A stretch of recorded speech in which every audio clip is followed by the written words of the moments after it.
My name's Larry Chopp. I'm a Michigan Tech grad. I got a BSBA from Tech in 1971. Born and raised in Calumet. Went to Calumet High School. As soon as I graduated from Tech, I was out of here because there weren't a lot of jobs except at the university or if you owned a business. Got 40 years of sales experience in management, everything from retail. I worked for Kelly Springfield Tire Company, and I worked for F.W. Woolworth, who is basically defunct today. I spent the last 20 years in the packaging business. I retired as Vice President of Sales and Marketing from a company called Landell Packaging Systems in Flint, Michigan. Okay, so we've got a pretty diverse group here, don't we? Everything from industrial, direct, if you're doing any type of computer work, software, I mean, your market is global. You know, how do you get to it? If you take a look at, if you want to hit this real quick. Basically, we're going to just talk about a couple of things. Your customers, your offering, a sales approach that you might have, your sales analysis. You may not have to do it today, but at some point in time, it's going to be very important to you. And your sales relationship, okay? That's one of the keys, and that's why I said start off with a smile. How many times have you gone into a store and what are you there for? You're there to buy something, right? When you buy it, you want to get out. But what you really want to do is you want to give that company, whoever they may be, your money. And how many times have you been in that place and they've made it difficult? Or how many times have you had a bad day and they're a little bit slow? And somebody behind the counter says, "Hi, how you doing today?" And you tell them, "I'm just having a bad day." But they keep smiling. They tell you, "Geez, I'm sorry about that." They get you out of there as quick as they can. And when you're walking out the door, even though you had a crappy day, you don't feel too bad. On the other hand, when you go in there and they're talking amongst themselves, talking to the lady in front of you that's digging the money out of her purse and is there as a social event, not anything else, and you're standing there, God, you know.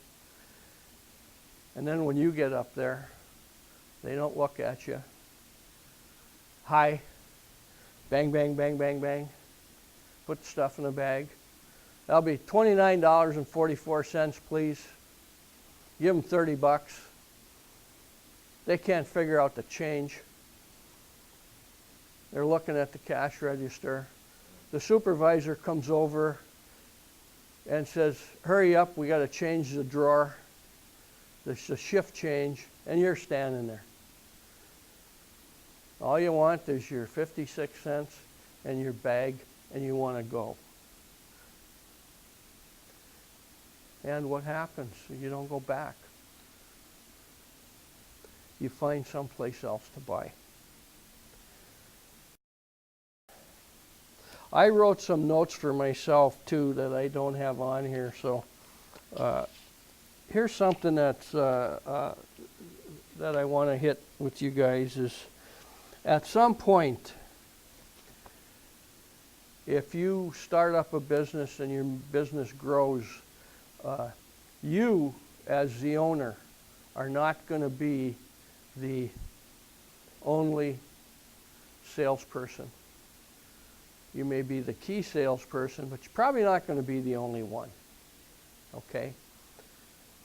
You may not have to think of that today, but at some point in time, you are going to have to, if your business grows, whatever that business is. There's a couple of companies that started through the incubator, and they had nothing going, and now they've got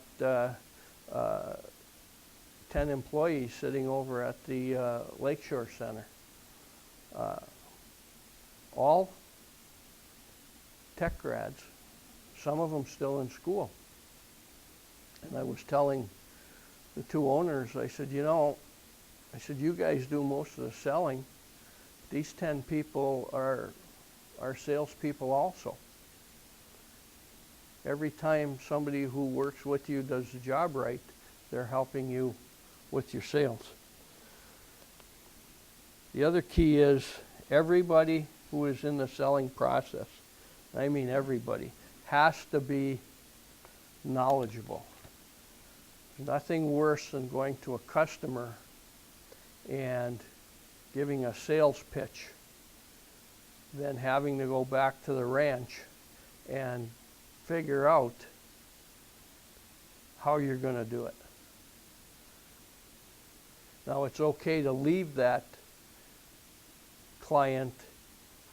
In fact, it's a good thing to maybe leave a question unanswered. Even if you know the answer, I'll get back to you. Because if they're not ready to make that decision right then, and you say you'll get back to them, gives you two opportunities. One, to re-cement the relationship you're starting with them. You're going to get back to them, so now they know you're going to do what you say. And in most cases, with what you're doing, there's going to be a competitor that you're up against. So you want to maximize the opportunities that you have to get in front of that client.